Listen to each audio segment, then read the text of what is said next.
ವಿಜಯಪುರದ ಭಾರತೀಯ ಜನತಾ ಪಕ್ಷದ ಜಿಲ್ಲಾಧ್ಯಕ್ಷರಾದಂಥ ಪುಲ್ಲಿಂಗಪ್ಪ ಅಂಗಡಿಯವರು ಸೇರಿದಂತೆ ಉಳಿದೆಲ್ಲ ನಮ್ಮ ಪಕ್ಷದ ನಾಯಕರ ಮತ್ತು ನನ್ನೆಲ್ಲ ಮಾಧ್ಯಮದ ಸ್ನೇಹಿತರ ಇವತ್ತು ಜರೂರಾಗಿ ಕರೆದಿರ್ತಕ್ಕಂಥ ಈ ಒಂದು ಪತ್ರಿಕಾಗೋಷ್ಠಿಯ ಬಹಳ ಪ್ರಮುಖವಾದಂಥ ಉದ್ದೇಶ ಭಾರತೀಯ ಜನತಾ ಪಕ್ಷದ ರೈತ ಮೋರ್ಚಾದ ರಾಜ್ಯಾಧ್ಯಕ್ಷನಾಗಿ ಇಡೀ ರಾಜ್ಯಾದ್ಯಂತ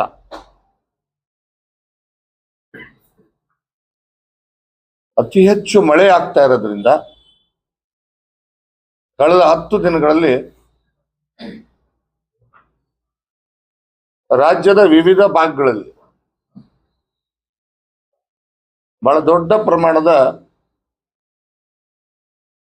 ಬೆಳೆ ಹಾನಿ ಉಂಟಾಗಿದೆ. ಕಾವೇರಿಯಿಂದ ಹಿಡಿದು ಕೃಷ್ಣೆವರೆಗೆ ರಾಜ್ಯದ ಎಲ್ಲ ಡ್ಯಾಮ್ಗಳು ಬಹುತೇಕ ಭರ್ತಿಯಾಗಿದೆ. ಕಾವೇರಿಯಲ್ಲಿರ್ತಕ್ಕಂಥ KRS ಇರ್ಬೋದು, ಕಬಿನಿ ಇರ್ಬೋದು, ಹೇಮಾವತಿ ಇರ್ಬೋದು, ಭದ್ರಾ ಇರ್ಬೋದು, ತುಂಗಾ ಇರ್ಬೋದು, ಮಲಪ್ರಭಾ ಇರ್ಬೋದು, ಆಲಿಮಟ್ಟಿ, ನಾರಾಯಣಪುರ ಎಲ್ಲ ಜಲಾಶಯಗಳು ಇವತ್ತು ಭರ್ತಿ ಆಗ್ತವೆ. ಜೊತೆಗೆ ಹವಾಮಾನ ಇಲಾಖೆ ವರದಿ ಪ್ರಕಾರ ಮುಂದಿನ 4 ದಿನ ಉತ್ತರ ಕರ್ನಾಟಕದ ಒಳನಾಡು ಜಿಲ್ಲೆಗಳಲ್ಲಿ ಯೆಲ್ಲೋ ಅಲರ್ಟ್ ಅನ್ನು ಘೋಷಣೆ ಮಾಡಲಾಗಿದೆ.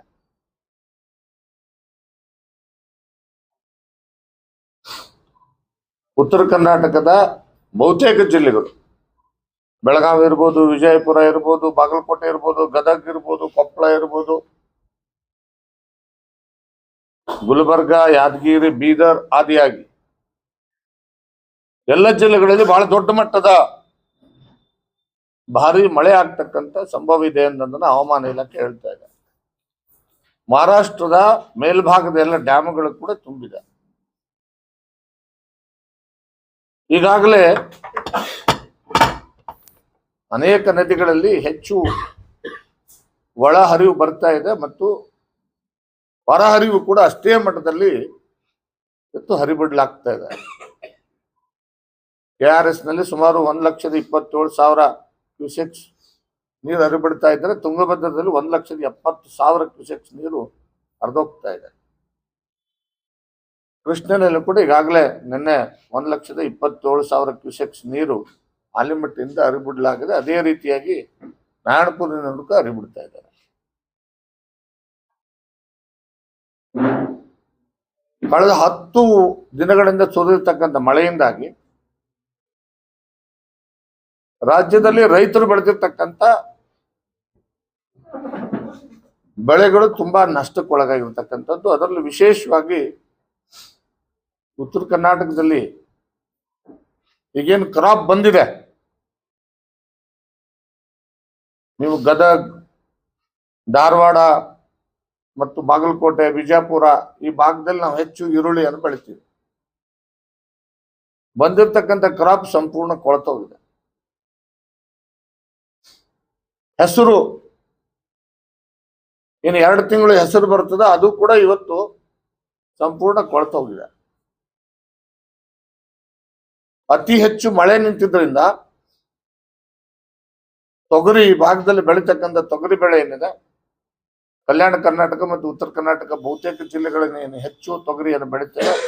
ತೊಗರಿ ನೀರು ನಿಂತು ನಟೆ ರೋಗ ಬಂದು ಅಲ್ಲೇ ಕೊಳ್ತೋಗ್ತಾ ಇದೆ. ಯಾಕಂದ್ರೆ ಈ ಭಾಗದಲ್ಲಿ ಅತಿ ಹೆಚ್ಚು ನಾವು ಬ್ಲ್ಯಾಕ್ ಕಾಟನ್ ಸಾಯಿಲ್, ಕಪ್ಪು ಮಣ್ಣಿನ ಪ್ರದೇಶ ಇರೋದ್ರಿಂದ ಇಲ್ಲಿ ಅತಿ ಹೆಚ್ಚು ನಷ್ಟ ಇವತ್ತು ಉಂಟಾಗ್ತಾ ಇದೆ. ಈವನ್ ಕರ್ನಾಟಕದ ದಕ್ಷಿಣ ಕರ್ನಾಟಕ ಭಾಗದಲ್ಲಿ ಕೂಡ ಕಾಫಿ ಬೆಳೆ ಇರ್ಬೋದು, ತೋಟಗಾರಿಕೆ ಬೆಳೆ ಇರ್ಬೋದು, ಬೇರೆ ಬೇರೆ ರೀತಿಯಾದಂತಹ ಬೆಳೆಗಳನ್ನು ಆ ಭಾಗದಲ್ಲಿ ಬೆಳೀತಾರೆ. ಅದಕ್ಕೂ ಕೂಡ ಇವತ್ತು ಹಾನಿ ಉಂಟಾಗಿರ್ತಕ್ಕಂಥದ್ದು. ಈಗಾಗಲೇ ಹಿಂದೆ ನಿಮ್ಗೆ ಗೊತ್ತಿದೆ,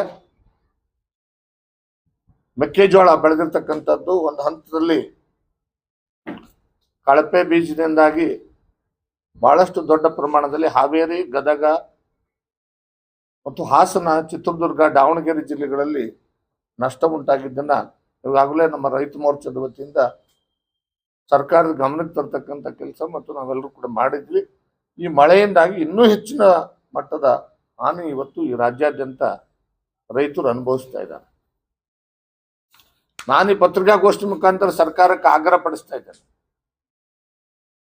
ಮತ್ತು ಸರ್ಕಾರಕ್ಕೆ ಗಮನಕ್ಕೆ ತರ್ಲಿಕ್ಕೆ ಬಯಸ್ತೇನೆ.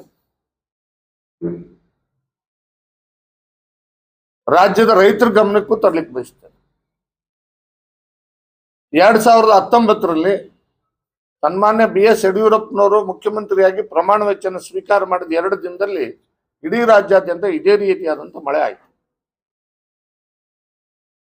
ಕ್ಯಾಬಿನೆಟ್ ರಚನೆ ಆಗಿರಲಿಲ್ಲ ಇನ್ನು, ಆದರೂ ಕೂಡ ಸನ್ಮಾನ್ಯ ಯಡಿಯೂರಪ್ಪನವರು ಒಂಟಿಯಾಗಿ 14 ಜಿಲ್ಲೆಗಳಿಗೆ ಪ್ರವಾಸ ಮಾಡಿದ್ರು. 14 ಜಿಲ್ಲೆಗಳಿಗೆ ಪ್ರವಾಸ ಮಾಡಿ ತಕ್ಷಣಕ್ಕೆ ಪರಿಹಾರ ಕೊಡ್ತಕ್ಕಂಥ ಕೆಲಸವನ್ನ ಮಾಡಿದರು.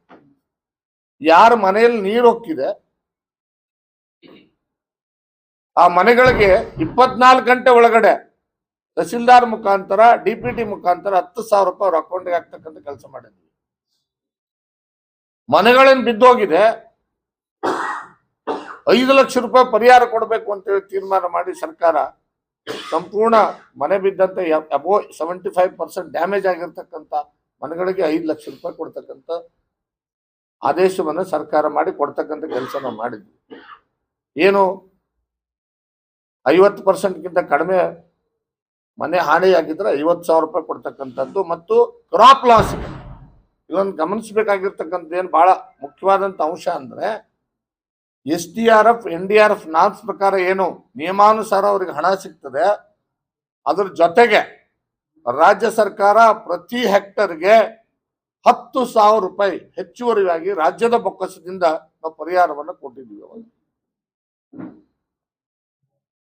ನಾನು ಸರ್ಕಾರಕ್ಕೆ ಆಗ್ರಹ ಮಾಡ್ತೇನೆ, ಅಸೆಂಬ್ಲಿ ನಡೀತಾ ಇದೆ, ಮಾನ್ಯ ಮುಖ್ಯಮಂತ್ರಿಗಳು ಘೋಷಣೆ ಮಾಡಲಿ ಅಸೆಂಬ್ಲಿನಲ್ಲಿ.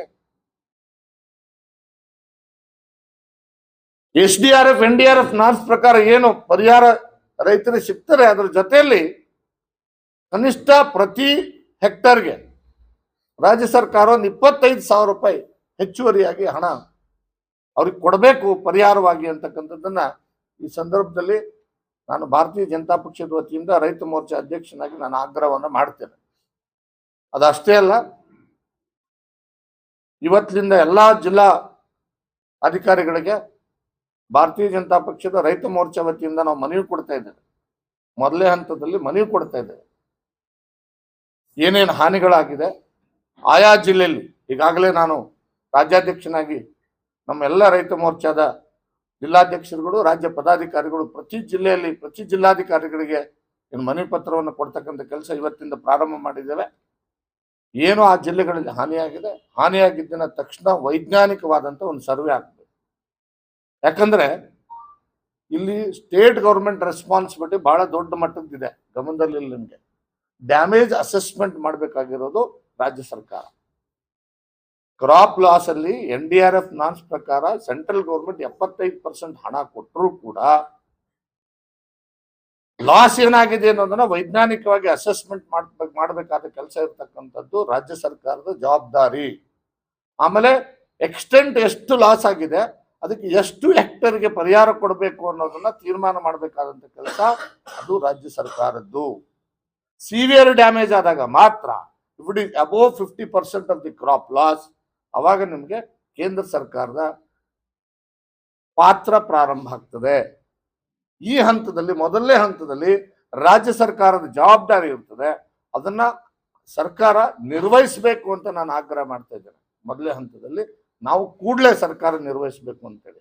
ನಾನು ಎಲ್ಲೂ ಕೂಡ ಕಳೆದ 1 ವಾರದಿಂದ ಮಳೆ ಆಗ್ತಿದ್ರು ಕೂಡ ಯಾವುದೇ ಒಬ್ಬ ಸಚಿವರಾಗಲಿ ಮುಖ್ಯಮಂತ್ರಿಗಳಾಗಲಿ ಎಲ್ಲೂ ಕೂಡ ರೈತರ ಹೊಲಗಳಿಗೆ ಭೇಟಿ ಕೊಟ್ಟು ಏನೇನು ನಷ್ಟ ಆಗಿದೆ ಅನ್ನೋದ್ರ ಬಗ್ಗೆ ಅಸೆಸ್ ಮಾಡ್ತಕ್ಕಂಥ ಪ್ರಯತ್ನನ ಕೂಡ ಮಾಡಲಿಲ್ಲ. ಇವತ್ತು ಎಲ್ಲಾನು ಕೂಡ ಅಧಿಕಾರಿಗಳ ಮೇಲೆ ಬಿಟ್ಟಿದ್ದಾರೆ. ಜಿಲ್ಲಾಧಿಕಾರಿ ಹೇಳಿಕೆ ಕೊಡ್ತಾರೆ, ಇಲ್ಲ ನಾವೆಲ್ಲ